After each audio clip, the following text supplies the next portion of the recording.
So, tolls are here to stay. What are some of the alternative methods of payment? The review panel has suggested. Transport economist Andrew Marsay is with us to answer that question and more this morning. Thanks very much for coming in this morning, Andrew.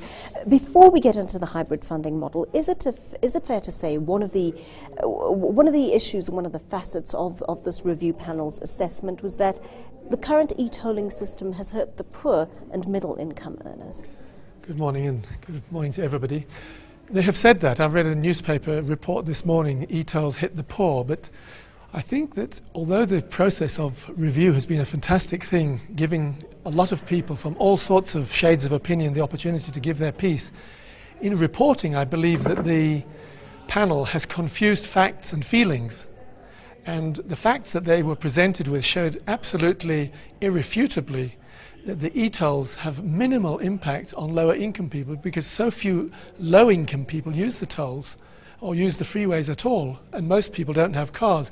So it's factually incorrect, but it does accurately represent the general public sentiment, and I think it's very important when such a substantial piece of work as this is done that they should distinguish between facts and feelings. If I may come in here and just ask, what about knock-on effects? For example, the food that the poor must consume being carried on those highways, and of course the tolls being worked into that, which they must eventually pay for.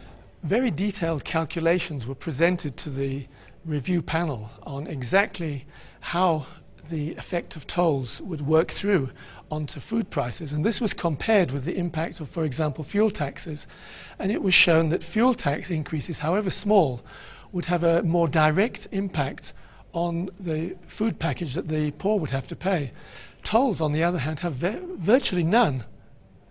People talk about the tolls being 25% of people's day-to-day travel charge, but when you calculate it per kilometre and calculate what it would add to a price of bread transported using the toll roads, the effect is very, very low indeed, and that was presented to the panel, and I can't understand why they haven't reported that. Let's talk through some of the new funding models being proposed by this panel. Funding, first of all, possibly from the provincial fiscus. Could this not overburden Gauteng taxpayers? Well, the fiscus in the Gauteng, by the way, doesn't get direct tax revenue, it gets allocations from the government, and it then has to, at the provincial level, make choices as to how much to spend on education, on housing, and whatever. So if one were to ask the province to step in because people don't like the e-tolls, we would have to make choices to say, what are we going to reduce on? Are we going to have less money on education, less money on housing, less money on hospitals? The choice is that clear. If we use public money from that particular source, it's a question of more for this and less for that. And the argument about the ring-fenced fuel levy has raged on for quite a while. Why has there been such vehement opposition to it from some quarters? I think that the quarters that one's concerned with here is particularly the National Treasury. National treasuries in this country and everywhere, and I've had this debate when I lived in the UK for 25 years, why not use the fuel revenue? Treasuries everywhere are very concerned to retain their sovereignty or their discretion over spending because they are so aware that there's many different calls on money.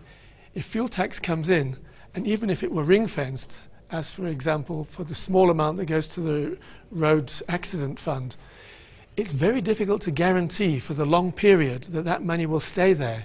We used to have a ring-fenced so-called public transport fund, but this got raided when other priorities such as defence and then social spending came up. We will not be able to maintain the funding credibility of SANRAL on the international bond markets with something like that, because everybody will know that political priorities one year will change in the next year. So the beauty, if you can call it beauty, of a tolling system is that if it were complied with, and that's the tricky issue, and I'll come back to that, if it were complied with and it generated that revenue, then it does give a guaranteed fund from which we can maintain, upgrade and expand the network into the future, not just rely on the vagaries of political decision making and the inefficiencies and indeed the corruption of national government pots of money. E-toll funds bypass all of that. It's very interesting. I mean, one of the other proposals is possible additional fees on vehicle registration. Could that be a feasibility? Well, it could be theoretically, and again, in Gauteng, the fees from license charges go to the public, to the provincial budget.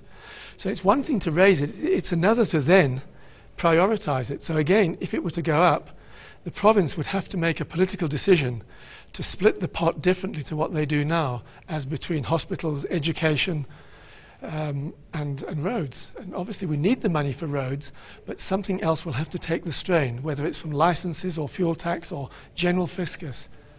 I wonder how this idea would go down with business. The suggestion that funds could be recovered from the construction industry that's been involved in building e-tolls. Well, that would first have to be demonstrated in a court. I think you may be referring to the fact of high-price contracts, which I think the only person or the only institution that has ever actually tried to lay charges against these contractors so far is SANRAL itself. Others have not really come forward to try and recover that. But that would have to be first proved in court that there was corruption and money to be paid back first. So let's wait until that process has gone through. But SANRAL, I know, has sought to lay charges against companies which are said to have used corrupt contracting practices to raise the prices.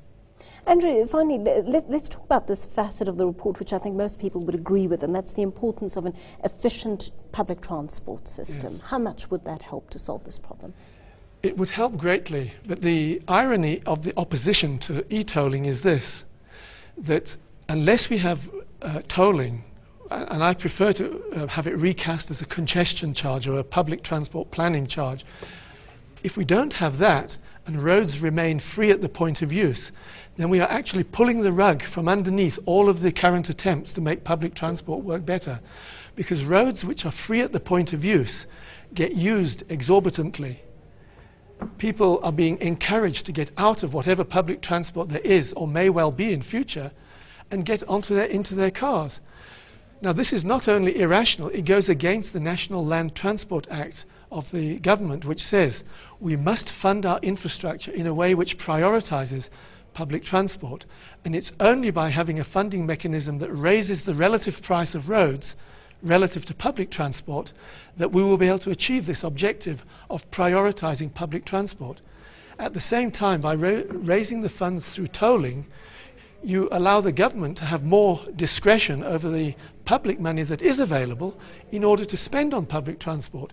So if we scrap the tolls, we will both reduce the funding available to public transport and make it worse and worse and more difficult to make public transport improve.